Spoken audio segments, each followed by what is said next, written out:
Je suis tombé sur un article en anglais sur un site que je consulte régulièrement. C'est un site qui regroupe pas mal d'articles et d'études scientifiques écrits pas par des youtubeurs ou de simples blogueurs qui donnent leur avis ou parlent de leur propre expérience, mais ce sont plutôt des articles basés sur des expériences et des études scientifiques écrites par des experts. Donc, dans cette vidéo, je vais vous plus ou moins traduire l'un de leurs articles qui est super bien écrit et expliqué de manière très simple que si vous vous débrouillez un peu en anglais, je vous conseille d'aller le lire.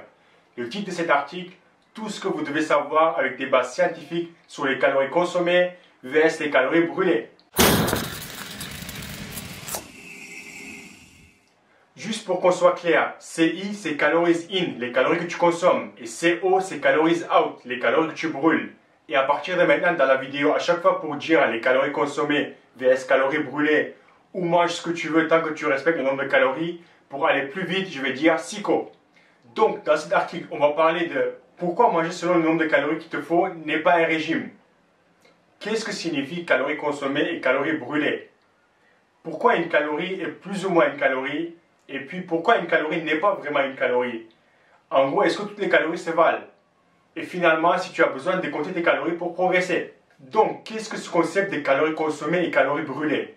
C'est très simple, c'est le principe de Flexible Diet ou le IFYM, If It Fits Your Macros. Le principe, c'est de manger selon la balance énergétique.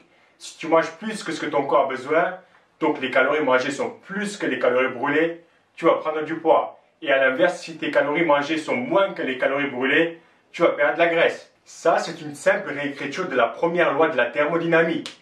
Une chose importante à noter ici, c'est le mot loi. Pas théorie, ni hypothèse, ni croyance, mais loi. Et donc, tu ne peux pas dire oui, mais ça marche pas pour tout le monde. Oui, mais s'il y a ça ou si blablabla, non. Tu gagnes 1000 € par mois et si tu dépenses 500 € à chaque fois, à la fin de l'année, tu auras 6000 € dans ton compte. Point. Donc, en conclusion pour cette partie, le Flexi Diet ou manger selon ses besoins caloriques n'est pas vraiment un régime, mais c'est tout simplement faire en sorte d'avoir une équation de la balance énergétique dans ta faveur. Donc, est-ce que c'est tout une question de calories? Oui, mais pas vraiment. On a déjà déterminé que ce n'est pas un régime si je te dis de manger moins pour perdre du poids. Je ne te demande pas de suivre un régime et tu ne peux pas dire sur moi ça ne marche pas. Donc, ceci dit, le choix des aliments reste à toi. Si ton objectif est d'être en bonne santé, donc ça sera une bonne idée de privilégier certains aliments sur d'autres. Sache aussi que peu importe le régime que tu choisis, la seule raison pourquoi ce régime fonctionne, c'est qu'en fin de journée, tu finis par manger moins que ce que ton corps brûle. Regarde ce tableau qui résume très bien. Que ce soit pour le régime pauvre en glucides, en lipides, paléo, et cétogène, tout fonctionne car au final, tu te retrouves à moins manger que tes besoins. Donc, le SICO n'est pas un régime et ça ne donne pas des recommandations alimentaires. Donc, ce n'est pas qu'une histoire de calories, car un bon choix alimentaire est important pour ta santé, performance et composition corporelle. Donc, attends, si j'ai bien compris, tu es en train de nous dire que finalement, toutes les calories ne sont pas égaux? En fait, oui et non. Une calorie, c'est la quantité d'énergie qu'il faut pour augmenter la température d'un kilo d'eau de 15 à 16 degrés. Donc dans ce sens-là, une calorie est égale à une calorie. Et là, peu importe la source. Cependant, les choses deviennent un peu plus compliquées quand il s'agit du corps humain. Car l'énergie libérée par la combustion d'aliments dans un calorimètre n'est pas toujours identique à l'énergie disponible pour le corps en mangeant cette nourriture. Sur la machine, si 100 g de pâtes donnent 500 calories, dans le corps, ça peut être plus ou moins. Puis, différents aliments ayant le même contenu calorique peuvent avoir des quantités variables d'énergie métabolisable. Différents aliments peuvent affecter différemment l'apport énergétique.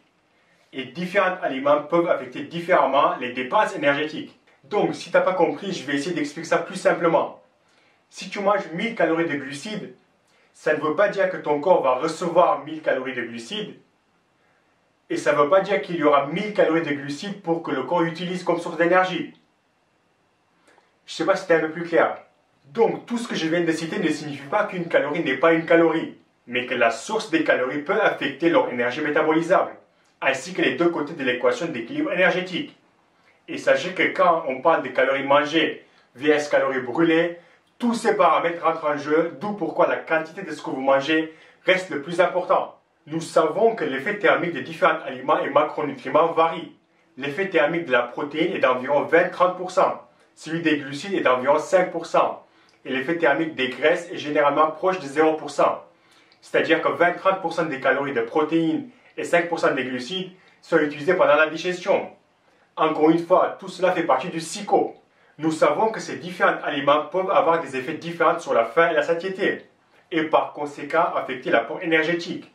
Les aliments riches en protéines et ou fibres et ou eau ont tendance à être plus rassasiants. Comme vous l'aurez deviné, ils sont pris en compte dans SICO. Est-ce que tu as vraiment besoin de compter tes calories pour progresser et perdre de la graisse?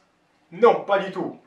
Est-ce que tu as besoin de regarder le compteur de vitesse de ta voiture pour rester sous la limite de vitesse? Pas vraiment. Mais si tu continues à te retrouver avec des PV, il est peut-être temps de commencer à regarder les tableaux de bord plus souvent. En conclusion, manger selon ses besoins énergétiques n'est pas vraiment une diète ou un régime, et ça s'applique pour tout le monde. Un petit dédicace et un compte Instagram que je vous conseille d'aller voir. Je ne sais pas comment il est au niveau entraînement, mais je vous conseille de regarder ces publications en rapport avec la nutrition. Et dans l'occasion, mon compte aussi. Tu n'as pas vraiment besoin de compter tes calories pour avoir la balance calorique à ta faveur. Manger selon ses besoins caloriques, donc comme certains nomment le Flexi Diet ou la AFOM, n'est ni bon ni mauvais pour la santé, car c'est à toi de choisir les aliments et faire le bon choix. Le choix des aliments, c'est important pour ta santé, performance et composition corporelle. Cela ne va pas à l'encontre du SICO et des lois de la thermodynamique, et cela ne signifie pas non plus qu'une calorie n'est pas une calorie. Tous les régimes fonctionnent pour la perte de graisse à condition qu'ils vous permettent de manger moins de calories que vous dépensez régulièrement au fil du temps. Et ça, c'est le secret pour une perte de graisse. Merci et à la prochaine vidéo.